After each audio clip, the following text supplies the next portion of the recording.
Hi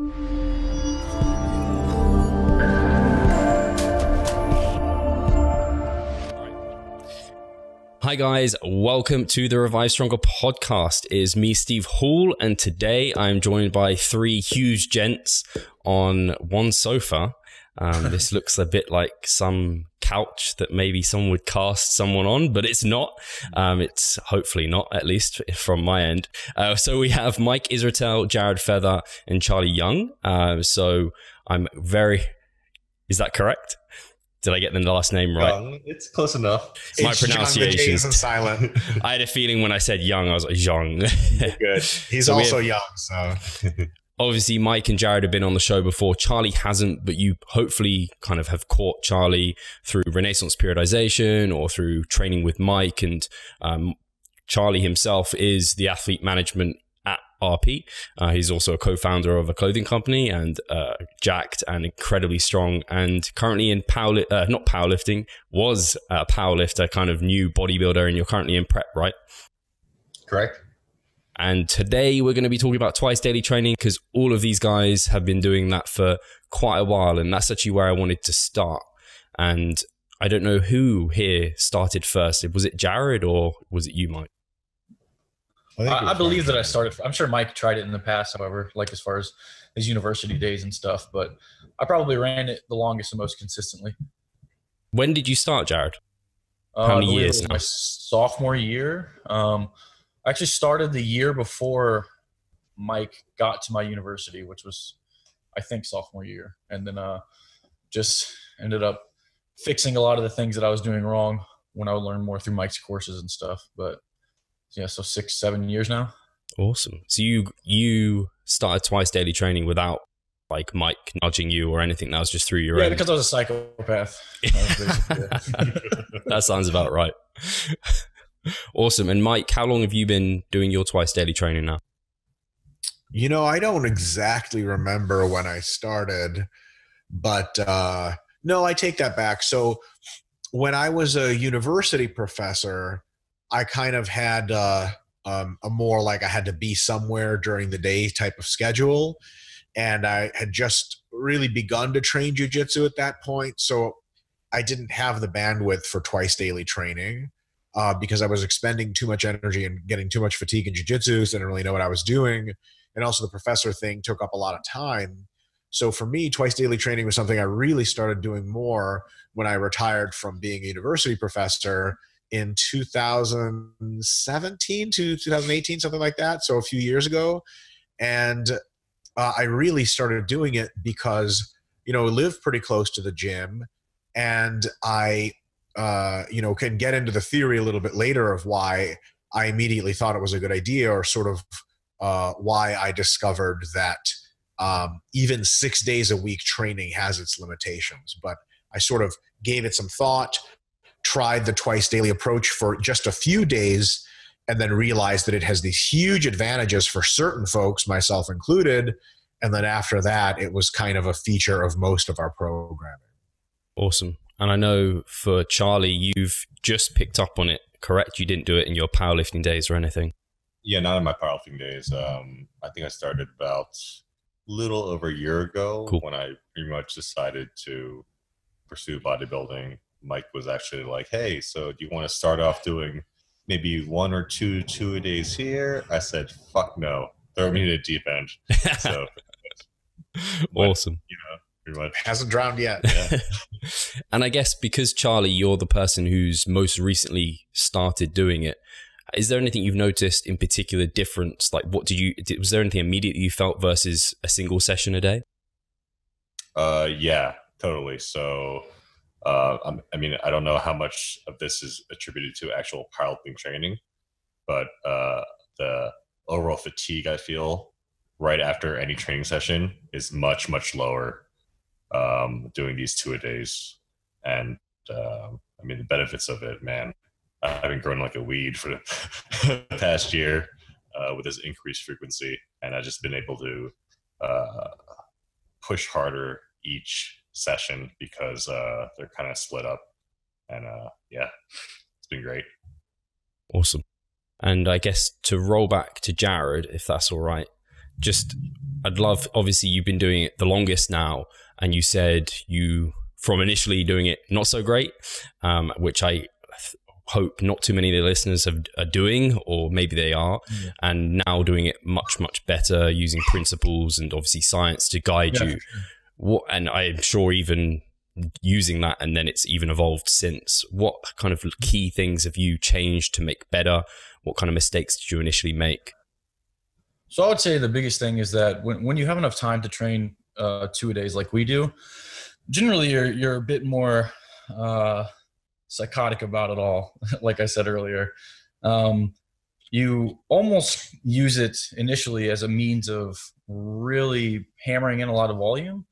So more than likely, the biggest thing that I've changed from when I first started doing 2-a-days to now is I would use the second session as an excuse to add in more volume than I would normally be doing, which necessarily isn't what we're trying to do. We're just trying to get more out of the volume that we are doing, even if it is relatively similar volume as to 1-a-day training, right?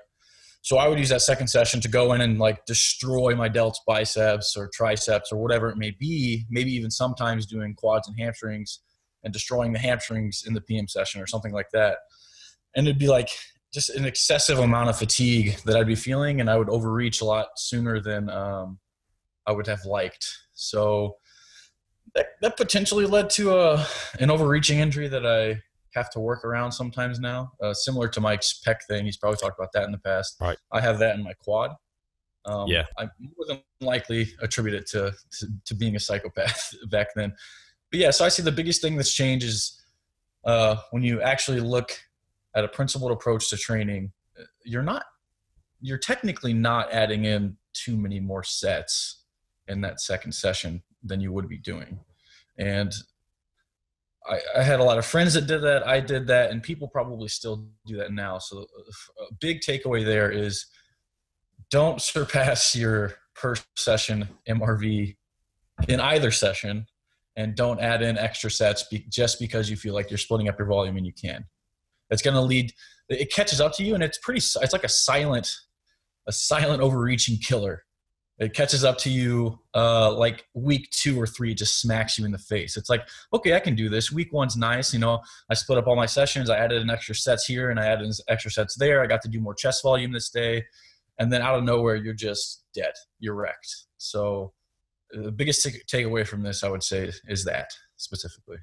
I guess because you're in the gym for kind of less time than your single session, it's then like you almost are like, maybe I could. You're trying to make each session like a single session type of length, right. But I don't know if Mike, you want to touch on how maybe this impacts the volume landmarks and why then certain populations might benefit more from it.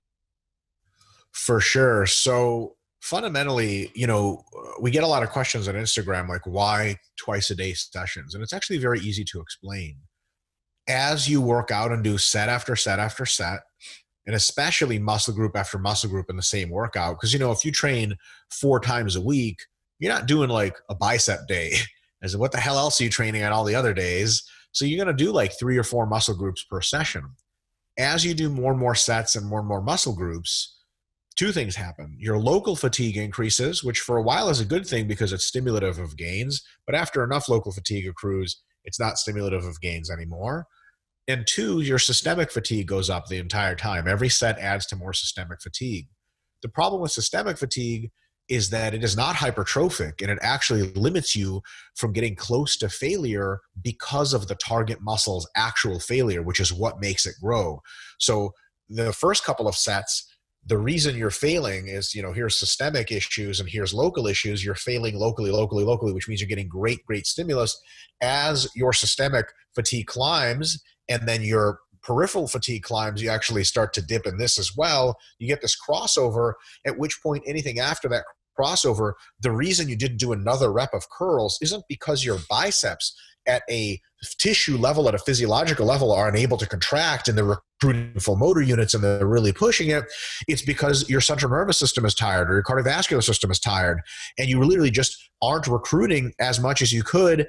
This isn't a very difficult thing, actually. You figure, how do we know this in the gym or in real world? You can actually feel it when you're like, you do a set of curls after 10 sets of back I turn to Charlie. I'm like, how is that? He just goes, I don't know, man. Like, I'm really tired. I'm tired. Not my biceps. They feel maybe fine, but it takes a huge RPE to get to actual bicep failure. And of course, that exponentially raises systemic fatigue even more. So essentially what we have here is that as you do more and more work in a single session, it becomes more junky, the volume, right? Junk volume is volume that is not stimulative to hypertrophy or is incrementally less so. So we noticed in our training that after, I don't know, 15 to 20 working sets, unless it's like something like forearms or shrugs, 50 to 20 working sets, which really means like 2 muscle groups total, anything you do after is so significantly far away from the muscle's actual reps in reserve that it's just not very stimulative, and it exponentially adds even more fatigue than you would expect. So it's just a not so great way to train. And we thought, if we just went home and rested for 3 to 6 hours and came back, what would that be like? Well, it turns out you get a huge refresher, your systemic fatigue falls, and then when you come in and train that next muscle group by itself, it's basically like training more of your muscles when they're fresh than when they're not. And a lot of folks have very unexamined routines or programs. They'll always do like back biceps, back biceps, back biceps, and they'll wonder why their biceps are lagging and their back is great. Well, your biceps only ever get, the play second fiddle, right? They're eating scraps. They're not being trained when you're fresh, which is the best way to grow muscle. So really the super simple answer to why do you train twice a day is training fresh is better than not. Period. And twice a day training can allow you to train more fresh than not.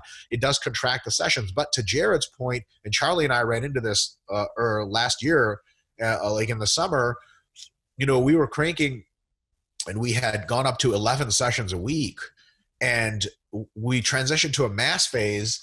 And we were like, we can still do 11 sessions because we're eating more calories. And also, our per session volume landmarks are still the same. So we chased those down. But because so here's the thing. Here's another really cool quirk. Multiple sessions per day means you can take almost your entire body from MEV to MRV locally, as opposed to having to prioritize much, because you have to prioritize your back or your biceps if you train them both on the same day. They can't both have excellent workouts. So you might as well take your biceps down to MEV or MV and your back MEV to MRV. When you train biceps later that day, you can go full on biceps. So we did that on 11 sessions, and probably a mesocycle and a half later, we're like, yo, fuck that. And it wasn't a psychological fuck that. It was just systemic fatigue was really high. Desire to train really fell off. So multiple daily sessions can let you get the most out of your muscles, but by doing so can add so much fatigue that your cumulative muscular MRV exceeds your systemic MRV. And all of a sudden, you actually can't reliably train like that. So it's something that has to be used diligently. Sometimes you do maybe 2 PM sessions, per week. So that's 8 total sessions. Then later for a mesocycle or 2, you might be able to do 10. And then for one last mesocycle, maybe, especially for naturals during the top of their mass, they might be able to do 11 or 12 sessions, but that's probably not super sustainable for most people unless they're willing to really dial back how much they do in any one session. And then you have the question of like, why come to the gym? Like right now, even Charlie and I have one session for sure, the superset Berto race session, where like it is a PM session nominally, but like it takes us 20 minutes. Yeah. And like, if we have to, we'll just combine it with another session. It really won't be the end of the world.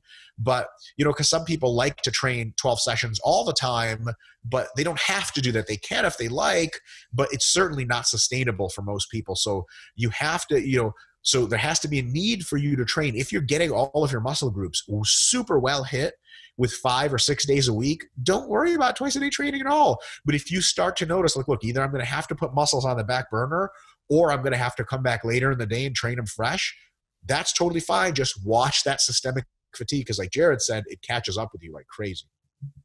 Yeah, absolutely. That a lot of that made a lot of sense. And I guess from my understanding, at least, a lot of the benefits from it's like another way to increase frequency in some ways, where as a beginner, you maybe are training 3 times a week. You spread your volume then over 4, 5, eventually 6 sessions per week. And then you're getting into people who are spreading it over like 2 sessions a day to try and get the most qualitative volume done. And I guess therefore, does that mean it's probably something best suited to advanced trainees, especially, I guess, intermediates might be tempted to get carried away with volume, particularly because they just don't get tired as quick?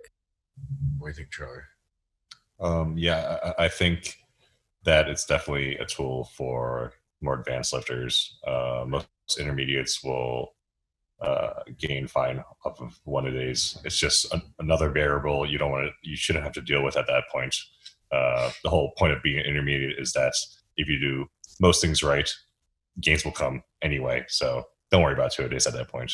Save it for later. A little trick up your sleeve.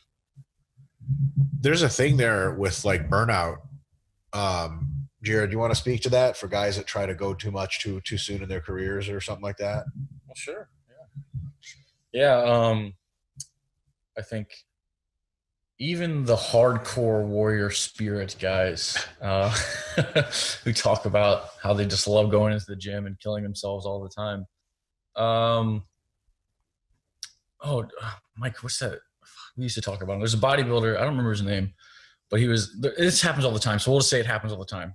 National level bodybuilders,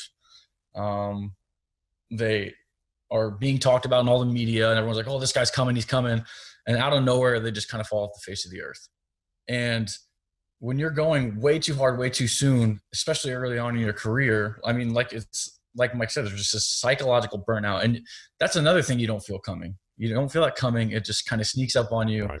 And your desire to train goes down. When you're chronically overreached, that desire actually can just completely go to shit. It's happened to me before in the past. So like I was training, like he said, I was training 11 sessions a week, 2 times a day, probably for 2 or 3 consistent years until I realized that I probably need to make this a little bit more cyclical, a little more periodized. Alexa's trying to answer Jared's question. AI is better than you guys, so eventually, one day. Got it really wrong. You got it wrong. But yeah, so just the psychological wear out of all of that is it can definitely end careers. So what else do you have to add to that? Yeah, I mean, like it's something you do when you need to do it, and it comes at a great cost of how much effort you're going to put in, and also to your schedule. It's not some kind of magic pixie dust you sprinkle into a cake and the cake tastes better. It's kind of like, I want to make a bigger cake. Why should I make a bigger cake? Well, I'd better have more guests coming to my party. If there's no guests coming extra, you're just going to have a shitload of leftover cake in a giant cake pan you bought for no fucking reason. And you're going to be like working all day to make this cake. And then you're going to be sitting at home alone without any friends, eating your own cake, crying, which is my every birthday I've ever had, except for when I lived in the Soviet Union, we couldn't afford cake. As soon as we got to America, my parents said, you have no friends. Here's this giant cake so you can eat it alone in misery.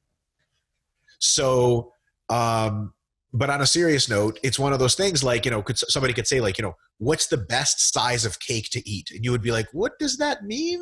As much as you like and no more, right? So if you're picking a training volume and a training frequency and thinking about multiple daily sessions, a need has to arise for it. You have to get to the point where, so first of all, it really depends on scheduling, because some people do like to do 4 or 5 days a week at the gym and then do a couple of those as 2 a day so they can get more free time. That's fine. For most folks, I think we'd recommend like first training 6 days a week for sure. Always have a full rest day. And then once you train 6, for years, you'll make incredible progress on that. What has to happen is 2 things. One, you have to notice that some of your muscle groups can't all get good training anymore. Like, you're slacking off on them shits. And then 2, you don't want to necessarily deprioritize some and enter a phasic structure or prioritize one or prioritize another too much. You think to yourself, I have the time, I have the nutrition, I have the sleep to recover more. So your systemic MRV still has to be pretty high. And you just have to basically fill in the local MRVs by training more. So a lot of people, their systemic MRV is already capping them at 6 sessions a week. If they added sessions but didn't increase any volume at all, that would be a good decision because it would increase the quality. But a lot of times, like Jared said, it's very tempting to increase the volume because, like, here's the deal. Like, let's say normally you're doing 5 sets of curls at the end of back. Now you have a PM session and you do 5 sets of curls. You get more muscle growth out of those 5 sets than you ever did before. Who the fuck comes to the gym and does 5 sets of curls? Well, most people who live in New Jersey.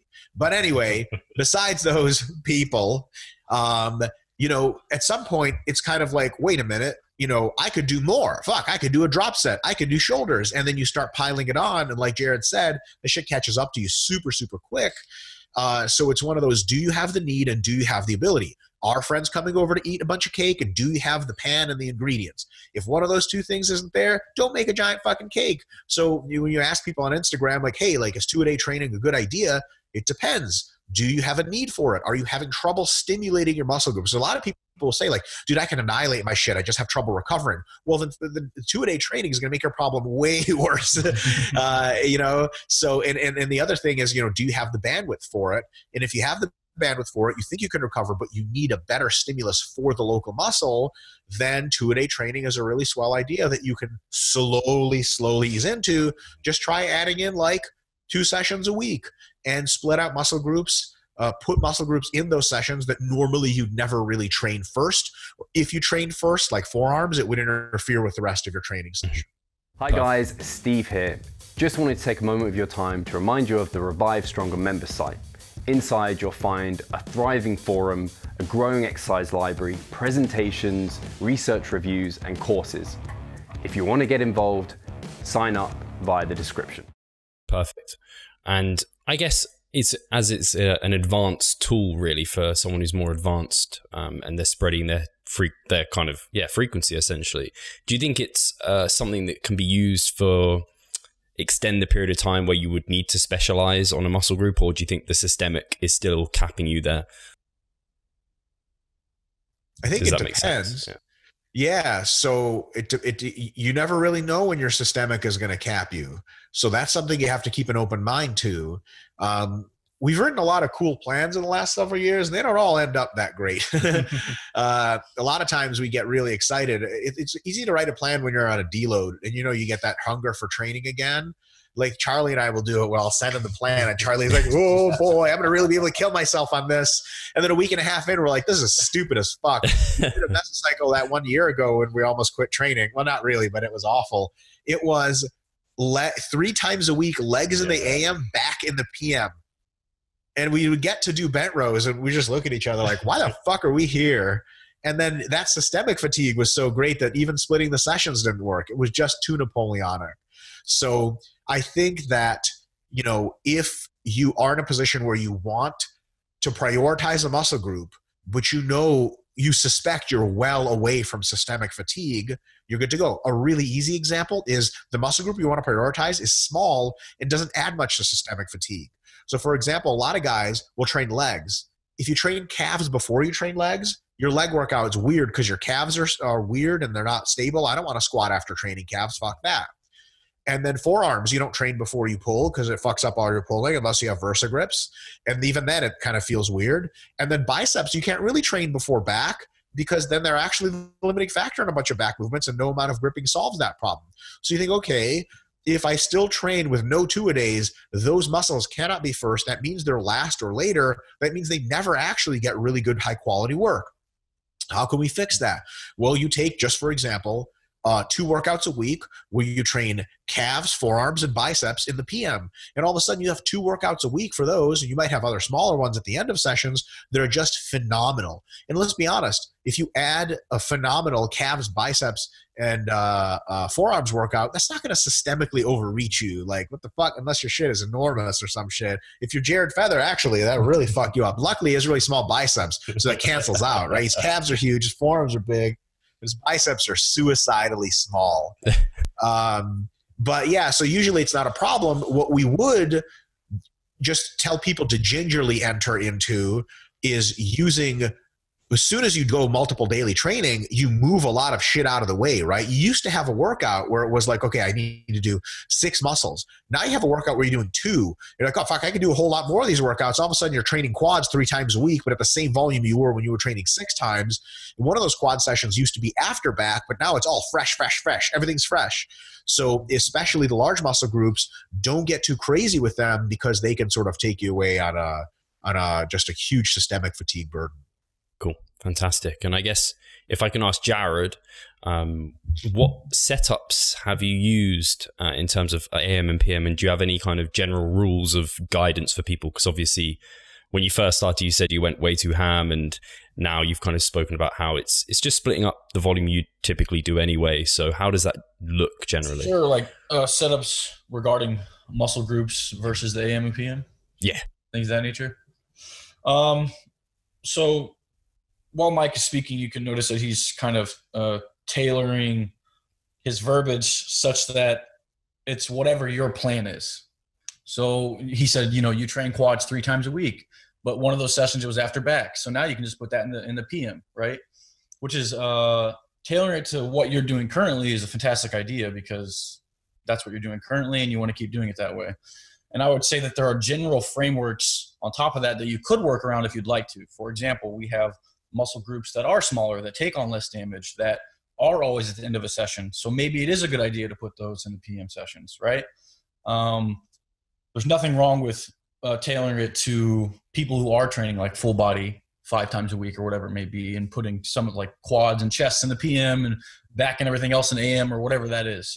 As long as you understand the principled approach and splitting it up to make sure things aren't interfering with each other. But as a general template, things that I've done in the past is putting most of what I would consider accessory muscle groups or the synergistic muscle groups to the heavy compound stuff in the AM. I would put that in the PM. So if I'm doing push, there'd be some tricep, maybe front delt work. I usually don't do extra front delt work, but if somebody feels it's lacking, that's fine. So like tricep, front delt, lateral delt, and bicep stuff in the PM.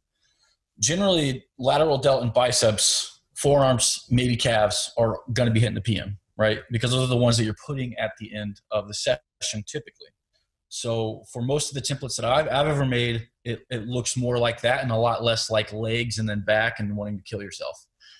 Like Mike and Charlie did. That was really stupid. It was my decision to do that. It was really dumb. What I will say is something to think about when you design these programs is two factors that are always good to keep in mind. Factor one, your AM session is always going to be better than your PM session. Like you don't get a full recovery after 3 hours. So if you think from the last PM session I did to this AM session, that's like 17 hours or something like that, and like 5 meals. But from the PM session to the next session is like maybe 1 or 2 meals and like 3 to 6 hours. So you don't want to do like an AM session of something that's not super important or not super systemically difficult, like biceps and calves, and then a PM of like back and legs. That would be fucking stupid, because you usually feel better when you've had more rest and so on and so forth. So AM, save the big stuff like Jared said. And factor number 2 is you don't want to train muscles in the AM that are limiting factors for movements you're going to use in the PM. Like if you do a shitloads of chest work in the AM, you can do a ton of tricep stuff in the PM and be 100% fine, which is Jared's lifetime quote. So you could be 100%, which by the way, Steve, between us friends, 100% fine doesn't mean anything. You could be like dying. And Jared, how are you doing? He'd be like, I'm 100% fine. That means he can still speak.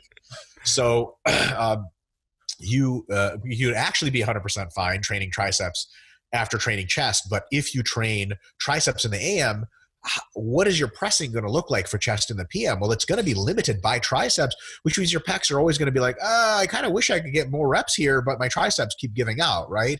So it's one of those situations where you want to save the more peripheral musculature for the PM, the stuff that is not the limiting factor for the AM. So like back in the AM, biceps in the PM, back in the AM, shoulders in the PM, back in the AM, forearms in the PM, or chest in the AM, triceps in the PM, or something like that. Unrelated muscles are totally fine to train at any time, but then you go back to which is the big, super hardcore muscle and the one I want to bring up the most. Like it'd be weird to do like, and also another one is if you do AM, PM, probably don't combine 2 very difficult muscles, even if they don't interfere. So that's kind of point number 3. So like Charlie and I keep saying Charlie and I, but really I just made Charlie do it.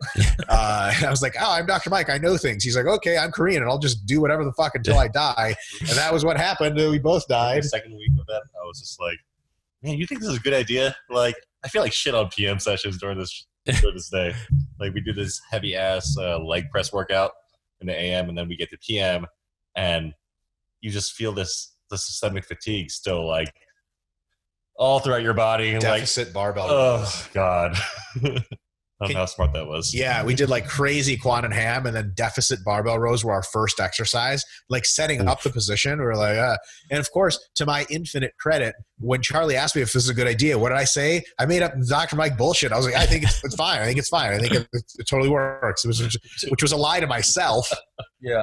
To that point, however, if you thought that sounded interesting and you would like to try it, I would just not combine super axial loaded stuff for AM PM. Like if you were going to do a hard quad session and you thought back was a good thing to train that day as well, pull-ups and pull-downs might be fine. It could be your lighter session for the week, right? Earlier on in the week, you might do bent rows in the AM, and in the PM, you're hitting more hamstring flexion exercises instead. Yep. Instead of doing like crazy bent rows and hard squats all in the same day, you're mixing it up into where it's more isolated versus heavier compound. Like I said, generally the PM session is a more isolated, synergistic type of session. But if you wanted to split it up that way, it could just be put that isolated shit in the PM. Later on, have the harder hamstring session in the AM. But for now, we just did bent rows this morning, so let's keep it a little bit more isolated with flexion stuff, add in some biceps and delts or something like that. So it's all just principled, and you have to work around it that way. There are ways that are intra-session, just looking at things on the macro level, but on the intra-session level, and making sure those muscle groups aren't interfering with each other as well. Yeah, so if I could take stock really quick, I think like if you're arranging a program, train in the AM, more in the PM what you need. Train in the AM the stuff that doesn't limiting factor the stuff in the PM and not vice versa. Train in the AM the stuff that is more systemically fatiguing, and the PM save the easier stuff.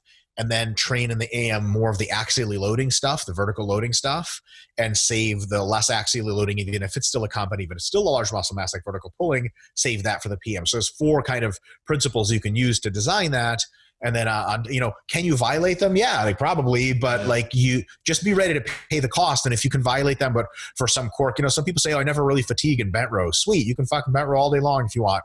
But just be careful that, most people that's not the issue, and you might really fatigue from, incline presses. So do those first, don't do those second, and so on and so forth. Fantastic. And to my next point for Charlie, I'd be interested to hear how your nutrition may have changed, and if there was anything you had to change when you were training twice per day, and if for the listeners, if there was anything you kind of found, if you didn't get it right, it had a big impact. Did nutrient timing play a bigger role? For me, it played a huge role because, coming from a powerlifting background, a lot of powerlifters unfortunately don't know how to eat the nutrition shit. So it's pretty much a powerlifter with decent nutrition is, here are my macros. I'm just going to get them in when I can. But with the AM PM splits, I definitely have to prioritize the carbs around the first AM session. So I'll get my first meal in, have enough time to digest, and then eat pretty much immediately after my AM session, so that I can digest the food enough that when I get to my PM session, 1, I feel more recovered, and 2, I'm just not so goddamn full from the meal, so that I can actually train. Because especially when you're massing, you don't want to eat and then train within an hour of eating. So that was huge for me. And how many hours are typically between your morning and evening sessions? And what's the shortest window you've ever given yourselves?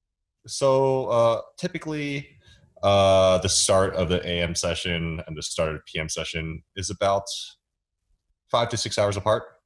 But I mean, life happens, work happens. There are times where we have to combine sessions where we'll do our AM and then we'll just sit around for like 20, 30 minutes and then go straight to the PM session. But that's the most, I guess, extreme version of that. But I would say anywhere, if you're giving yourself 2 to 3 hours between an AM PM session, it's not ideal, but it'll work. Cool. What I like to call that is one meal cycle. So like eat a nice big meal to recover from your AM session. And then when that meal is like really getting to digesting and you feel athletic again and you can do stuff and you have energy, then it's time to go. And that really does take 2 or 3 hours for most people. So, if you wait an hour, the next question is like, so what are you eating in between? And then the answer is like, well, I got to really modify that. But then like, why are you waiting an hour? Is waiting an hour better than just back-to-backing it? Yeah, for sure. So you have an hour extra to sort of recover, but at least one meal cycle for folks that, for some folks, they like 2 meal cycles between them. Although I would say like, I guess Charlie and I sort of like to get our training out in the first half of the day. And then I do jujitsu and stuff like that.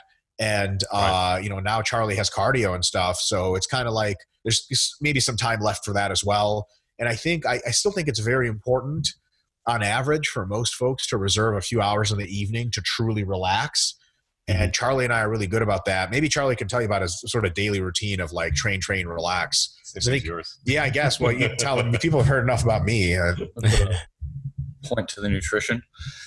Before we move on to what schedules look like, as far as nutrition goes, and hopefully this provides some insight into the unfortunate reality of the use of absolutes and generalities and like comment sections and people who like to sort of debate openly simple statements that will be made by maybe intellectuals in the field.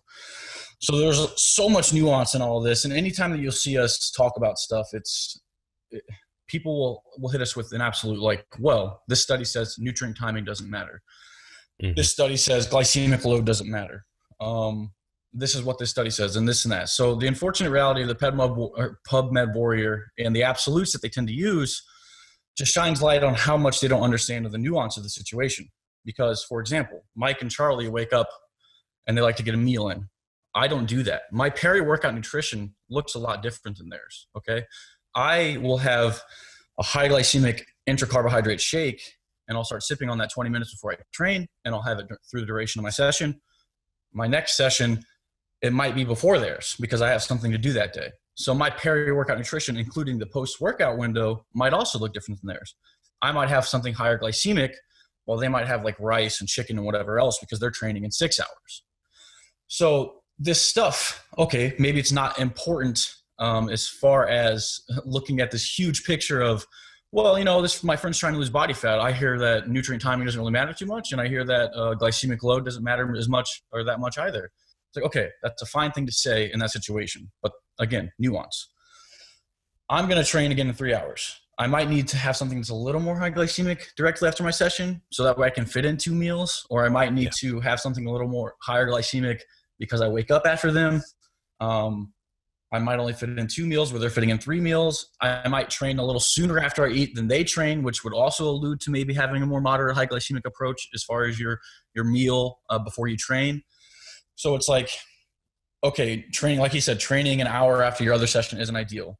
But if you have to do it, are you going home and pounding a bunch of fats, a bunch of brown rice, and chicken? No, you're not going to do that because that's still going to be in your GI tract when you go to the gym, and you're going to be throwing the fuck up.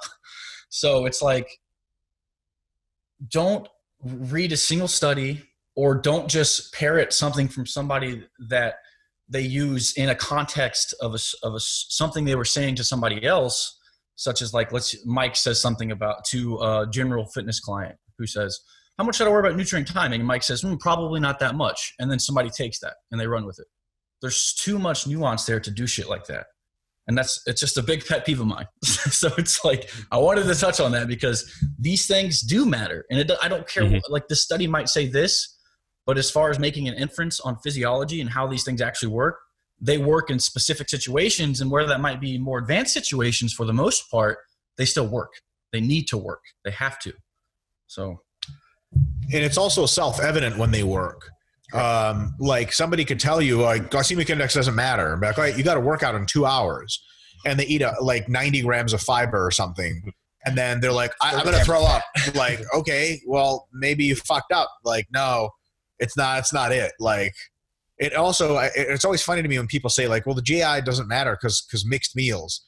Now, you can have a meal of 150 grams of carbs from rice and 10 grams of fat from the chicken. It's going to have a certain glycemic profile. It's going to look a little bit different than a meal of 30 grams of carbs and 45 grams of fats. It is not the same glycemic index. It's not the same carbohydrate release. It is not the same timing of gastric emptying. It still matters. It's just not this like this open and shut case where, I think that a lot of the evidence-based people who sort of talk down on the glycemic index really wanted to put to an end was people like look up breakfast cereals and be like, well, cornflakes, the glycemic index is 77, but Frosted Flakes 79. I'm just going to eat Frosted Flakes. I'm like, you're not well. You need to go see a psychiatrist because, your milk is diluting that to crazy levels. But, when you realize fats and fiber make huge deviations of glycemic index, and the glycemic load is hugely deviated by how much carbohydrate you're eating, and somebody who like runs on a steady diet of carbs like Charlie, if we fuck that up for him, he'll either pass out or throw up. Like pass out from not enough carbs or throw up from too many fats. So we can't just make assumptions like that. And the particular plan you execute through the day should be tailored to what you need. And a lot of that's pretty obvious is how you feel. Do you feel like your food's digested? No. Well, then it's fucking time to wait longer. And the next time you want to train with the same interval, eat stuff that digests faster. Okay, good idea. Okay, for the absoluters out there. Next time you're going hypo, I want you to, instead of getting a Gatorade, I would like you to eat something loaded and with olive oil, coated in olive oil, fried. No, just a spoonful of peanut butter. Sticko butter is my favorite. Because there's carbs in there. You're going to be fine. So that's true. One of the things are going to happen. You're going to pass out, maybe die, or you're going to be better. And you're right. The glycemic index doesn't matter. Yeah, that's it. So would it be fair to say, especially like the closer you're training together, but twice daily training, it's within like the 5 hours, 6 hours or something, it's still relatively close, but even the closer, the more attention you need to pay to glycemic index, so a higher glycemic index, lower fiber, lower fat. So for Jared, when you have that hour or two, you need to keep your fats kind of under a cap, right. Fiber, higher glycemic. Yeah, fats are a huge determinant of that. So most of my fats don't really come until after my second session, because you have the peri-workout nutrition of me waking up and immediately training, which most people don't do, but I like to do that. There's no fats in Gatorade, no fat in whey protein, so I'm having that through the duration of my session. I'm already awake for 2.5 hours by the time I get to my first meal. So I have lower fat, because I don't actually train 2 or 3 hours post-training. I wait, and we all usually go together. But if you got to modify your schedule, that's how you modify it. Less fats, don't have so much fiber. Maybe have a higher glycemic food, so that way you can modify schedule and bring it back because you got to train 2 hours later. So most of my fats do come at the end of the day. Super. That's one of the biggest determinants, that fiber. And then generally looking at, is it more of a higher glycemic carbohydrate or not? Jared actually brought up a really cool point, because this is something actually I learned within the last couple of months. I'm not sure if I told you actually, with this AM PM split, especially while dieting. Jared, you pull out a lot of fats because, you're trying to, increase the speed of digestion between your sessions because you usually train closer. I've learned that I need to add a little bit more fats in my meals after my AM session, because I was usually just doing it like I would normally do, high carb, just moderate glycemic carbs with protein, and then kind of like ease into my PM session. But now I noticed that if I do that and don't add enough fats in it, I get to my PM session and I feel very tired and groggy because digestion process by adding a little more fats into my meal. So kind of opposite of what you have. Oh yeah, again, it's nuanced. So if you're going to train 6 hours later, some fats in that meal is probably a good idea. Mm-hmm. If you're training an hour later, limit that. And I guess that could be potentially affected for Charlie at the moment. I don't know if it's all the time, but maybe when you're dieting, maybe that's something you've found more apparent. I don't know if that adds another element in the mix, someone dieting versus like massing. Yeah. I mean, the whole timing of carbs for me has been pretty huge, and having specific macros, especially in my post-workout, has been huge since I've started the whole bodybuilding journey. To be honest, I haven't seen too much of a difference while I'm dieting and massing. It's two different problems. Yeah. When you're dieting, you got to time it out so that you have enough energy. When you're massing, you got to time it out so you don't throw up. Yeah. That's basically it. Yeah. Awesome. And I guess, go on, Mike. It's just real quick tangent. Jared, you ever see you probably see this. If bodybuilders will talk about like these are all drug using bodybuilders. They'll hire a prep coach and they'll talk about the changes in the plan he made made my digestion so much better. My coach taught me how important digestion is. And I never know what they mean by that. I just always think like, okay, oh, he made you take more insulin or like time your insulin better. I mean, there's like this whole, what the fuck? Like, are there people walking around who can't digest their fucking food? What the hell's wrong with you? You need to go see a doctor. I ain't never had a problem digesting anything in my fucking life. Yeah, I'll fart more or something. Like, I don't know. What is it, Jared? What are they talking about? Dude, I have no idea. So it's to their, you have to pick foods that agree with you. The same bullshit argument. It's just like, you have no idea what you mean by that. You notice, they're like, I noticed that white rice, but brown rice. Okay. You know, knock that home. That was fantastic. You're like, wow, that's what we pay the guy $15,000 a year for? It's like, he's like, all right, enough white rice, try brown rice. It's kind of nuts. But to their discredit, a lot of folks who are super jacked, they actually don't even think of, this is something I learned from Broderick Chavez. They don't think of nutrition in terms of like macros or food groups. They're not like, he eat low glycemic carbs here with 50 grams of carbs.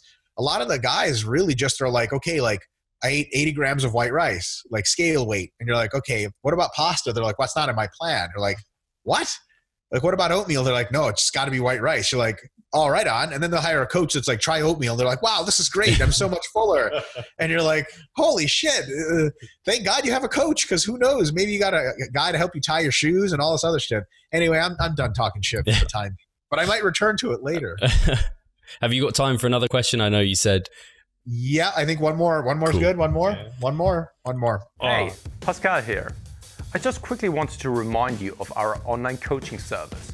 At Revive Stronger, we put a huge emphasis on the personal aspect of our coaching. And if you want to take your physique and knowledge to the next level, hit the link in the description below.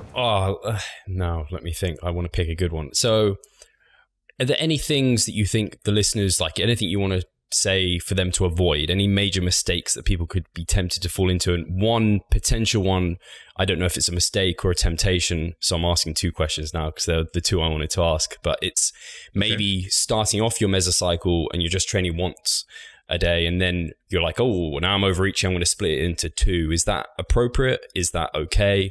How do you feel? My biggest advice to folks applying this is apply it always from a needs analysis and not from a perspective of thinking this is a thing that's advanced. If I do it, I will be advanced. If I tag myself on Instagram, advanced people like Jared Feather will share it and I'll have magical Instagram happiness. And I'll be one of those guys. 2-a-days, right, bros? Like there's this bar, you know, like there's like cop bars in New York City where all the cops go after work. There's like a jacked scientist bar on the virtual world where you'll see Jared and I and Charlie, and you're like, hey, we're all the same. We're one of us. And we're like, you're our new best friend. And then we sort of like, we go into the bathroom and you're like, what are we doing here? We all start making out with each other. Like, what the fuck have I gotten myself into? As satanic music starts to play, right? And you're like, I should have never joined this club ever. Why did I want to fit in? But on a serious note, like it has to quote from Dragon Ball Z, it has to come from a need, not a desire. You don't say to yourself, I want to train twice a day. You look at yourself and you say, okay, clearly I'm having trouble stimulating some muscle groups. I'm doing a lot of volume. My systemic fatigue is never really an issue, but my acute intra-session fatigue really prevents me from doing some justice to some muscle groups. And some I can't move around to be first in a session because they'll interfere with the other ones, like biceps and back and stuff. So, and I have the free time. Maybe, 2 sessions is something I need to do and will benefit from, and then try it in a very marginal, easy way and see if it works for a little while. And if you get great workouts and you get great results, systemic fatigue is not an issue, you're well on your way. But I think some people just try a 2-a-day plan because they're like, 2 days, that's cool, right? That's like a different flavor of soda for them. Like, I've been drinking Dr. Pepper. I want to try Coca-Cola. Like, yeah, it's one of those things. Like, if you don't need to do it, it can just be, at worst, it can systemically crush you. But at best, it can just be like this thing that basically made no difference. And you just pissed away a shitload of time at the gym where you could have been, Pornhub is premiums free right now, be at home. I mean, unless you can figure out how to jack off the gym, which I've never done. Awkward silence. Oh, it's awkward only for you guys. Charlie, is there any kind of mistakes you've made or mistakes you think people might fall into that you'd hope that maybe they could avoid? Yeah, trusting Mike to do my programming so we do back after legs. I guess the biggest misconception I had going into 2-a-day training was that hey, just more training sessions, as in like I'm going to do like a full training session and another pretty full training session. And that was not the case at all. And, looking back on it, if if I attempted anything like that, I would die within the first week. If you're going to try 2-a-days and you're advanced lifter, actually the way pretty much Mike built my first 2-a-days program out is that my 2-a-days kind of was just my 1 day split up into 2 sessions. They're very short, very easy sessions for me, but both sessions were more effective for each like rep I was doing. So if you're going to try it, try from that approach. Don't change your overall volume. Start slow. Perfect. Ease into it, because the worst thing that happened there is that you just add more volume. So yeah. Yeah, it's the added benefit of the higher quality sets that's the main benefit of twice-a-day sessions, not necessarily the added number of sets. Yeah. So like Charlie's excellent advice of like, don't think, okay, I'm doing 2-a-days, I got to justify them with more volume. Otherwise, why would I do 2-a-days? Just because you're better rested, it's already a benefit. So start with the exact same volume you were doing, but just split it up. And then if you're like, well, I'm actually recovering pretty well, just follow the volume landmarks and see what they are for you at that point and see if you ever hit the systemic threshold. Awesome. Jared, you got one? Sure. I doubt we'd see this in beginners who kind of want to jump the gun, but I imagine in intermediates, early intermediates, people like that, people who listen to this podcast, some of them might want to jump into it, and they might anyway, regardless of the needs analysis. But the best thing I could tell you is run a cost-benefit analysis. What's the next best thing I could be doing not being in the gym? Jacking off. Jacking off was one of them. Premium. Crying. Spending time with family, maybe. Crying is cathartic. Crying.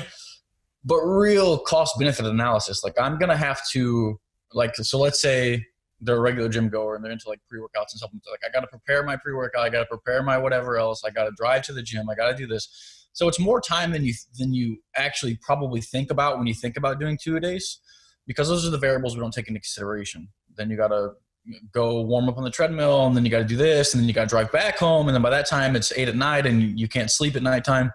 And then now sleep was the next best thing, and you gave that up too. So that's to sort of talk people out of it, right? Intermediate people, trying to talk them out of it a little bit. Run that cost analysis, and if you find maybe a year after that you want to try it. For the people who are going to try it anyway, I'm not going to sit here and tell you that you shouldn't. But if you're going to, some steps that you could take are the ones that they have already mentioned. Also, just kind of adding in 1 or 2. I have a few clients who are advanced. The IFBB Pro that we talked about the other day on here, he wanted to start trying them, so we started him off with 2. He's now into 3 sessions, and he's doing really well. And he says his biceps are recovering a lot better, and everything else is recovering a lot better. So for the people who are going to do it anyway, just ease into it. And hopefully, I'm unsure where I stand on this. I'm saying it's fine. I'm unsure where I stand on it from a psychology perspective, because I don't know the cumulative result of you doing this for so long. But the psychological burnout is real. Like we mentioned earlier, it is definitely real. And if you think, oh, I'm going to be fine, I'm going to try it anyway, and you do it for a really long period of time, like I said, the psychology of it all might just creep up on you, and you lose that desire for training. So me trying to talk you out of it, maybe don't do it early intermediate. Me telling you that it's okay, take into consideration that the psychology might creep up on you, because I'm sure all of us here, including yourself, have had brief periods in time where we were overreached and we thought to ourselves, why the fuck am I going to the gym? It happens to everybody. Even like myself, I was a natural pro bodybuilder. I want to be on the Olympia stage one day. Mike has been training for I don't know how many years. Charlie's been training for I don't know how many years. Both of them have more training experience than I do. And I imagine they've been through periods of time where that has happened. And really being irresponsible and jumping the gun on the 2-day training might lead to that sooner. So there's a concept that Broderick introduced us to called the burden. And it's, I remember asking Broderick, what's the most gear anyone under his guide has run responsibly and intelligently, scientifically, and with decent health trade-off? And he gave me a figure And I might as well just answer this because YouTube's going to fucking kill all of us if we don't give the figure. It's around 3 grams total per week, right? So if you don't know what that means, you don't worry about it because you have no context for it. That's me. And there you go. You're like 3 grams. That sounds like not that much salt, I guess. It's like what I eat per day. So like your first cycle you do off of how much salt you eat, you die 3 days later. It's $1,500 short. But so, he said, and I was like, wow, like that's a meat and potatoes dose. And like, how long did he pull that off for? And Broderick was like, yeah, about 16 weeks. And I was like, okay. And it was medically unwise to do it longer. And Broderick goes, no, it was fine. I was like, so why the stopping at around 16 weeks? He's like, because the burden. And I was like, fuck does that mean? He's like, taking that much gear responsibly means you have to level your nutrition, training, and meticulousness of lifestyle to that level. Like if you're going to be running and gunning with 3 grams, you're not recreationally training anymore. 4 workouts a week is not going to cut it. Missed meals are not going to cut it. So this guy's putting in 800 to 1,000 grams of carbohydrate per day. He's training, 6 to 10 times per week, cardio, etc., sleep, all the other drugs you have to take to support that sort of thing. That shit wears on you like crazy because you're living life like a machine. And, unfortunately, and we're all trying to change that sooner or later, we're still human. Fucking the worst terrible thing I've ever admitted. Humanity, the ultimate disease, right? So it's transmissible too, because humans make copies of themselves. But so basically, like you have to realize that at some point that wears on you like crazy. And putting the gear aside completely. Charlie and I are right now doing 12 sessions a week. The only reason we can pull that off is because of the quarantine. Our training is not as per session stimulative as it could be if we were using heavier weights and real legit machines as opposed to free weight shit at home. So we can survive the 12 session right now. But Charlie and I got burned on 11, and I think we tried 12 for like 1 week back in the day. Yeah, we got through about 2 weeks. 2 weeks, and we were like, fuck that. So for Charlie, it's literally like, let me get specific as what I'm talking about. You do a training session, that like relaxed feeling after a training session. We're like, I feel great. Like I've done my work, I've done my training, gone. Because you got another session in a couple of hours. So you're nervous about that because it's fucking hard, right? You get a chance to train hard more often.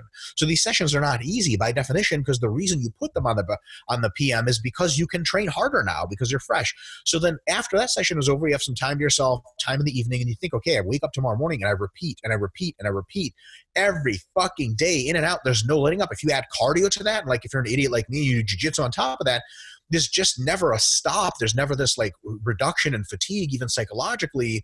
That is burdensome and that adds up. So periodize it. Like Jared said, maybe start with, your multi-session experiment with a mesocycle of 8 sessions per week, just 2 2-a-days, then go up to maybe 10 and then finish off one meso of 12 until you Icarus yourself, deload. You're going to get great delayed adaptations, great gains, and then you may be going back for several mesocycles to 4 to 6 sessions per week total of training, making great gains or maintaining or cutting. And then when you reach back into your pocket, go into the 8 first, then 10, then 12, because a lot of people just want to go, all of us here want to go straight. I would love to train 16 sessions a week, like in concept, in hypothesis. But when you actually end up doing it, it's just not sustainable. If it was, that'd be sweet. I just think we're not doing enough meth is what it comes down to. More meth. That's really it, Steve. You can just clip this when you edit it and just replace with more meth. I do want to say, because I've done twice daily training since like 2017, when I think you guys first introduced it to me, and everything you're saying there is things I've experienced. And deloads help a lot, where you like barely go to the gym, maybe you really reduce frequency. So too does having that rest day at the end of the week. Like you almost beg for it. And then there are kind of resensitization maintenance phases help a ton too. But I wish I'd built myself into it. I think I went straight to like, I don't know, I did it with Jared. I went to like 10 sessions a week or something. And I think like you guys have laid out, kind of slowly eking it up, I think would be really great. So I think that periodization of it when you have a need for it is, gold advice. Thank you so much, Steve, for having us. Yeah, thank you so much, guys. I appreciate the time. And I want to make sure, hopefully people know where you and Jared are, and I'll make sure to link that below. But Charlie is new, so I want to make sure he gets his little info out there. So where can people find out more about your training and everything, Charlie? You could just follow me on Instagram, Charlton_Banks, like Carlton Banks. Fresh Prince of Bel-Air reference for anyone. It's a dated reference, you old man. Oh man, God damn it.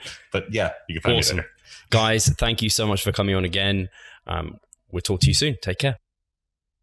Thanks, Steve.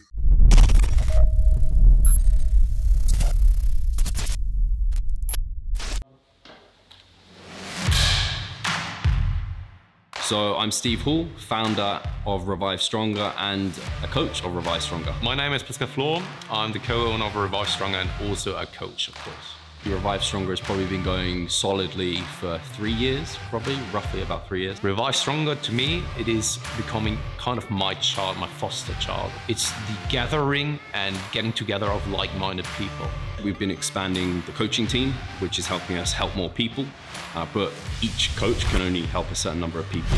Right now, it's all over the place. We have YouTube, we have Facebook, we have Instagram, but there isn't that community aspect behind that. And so the next step for us is developing a membership site. So basically, we want to create a family and a community that is then benefiting from another. A really cool community for people within our little niche is going to be a website. They will get early access to our podcast. You can access us, ask us questions. The community aspect, we have a forum there. You can ask questions, but also you can log your journey. There's also going to be courses on there. Courses, presentations on different topics. Discount of past seminar footage. We will log our journey as well. We'll start vlogging. We're going to have documentaries. Our entire athletic journey. Furthermore, they get access to an exercise video library. The exercises that we love for hypertrophy and maximizing hypertrophy, we're going to go through those in depth, telling you how to execute them. We kept them concise and also mobile friendly so that you can watch them in between your sets. I'm super excited to grow this community. The amount of value that we're going to be delivering is huge, and I'd love you to be part of it. You will get so much out of that. I'll see you inside.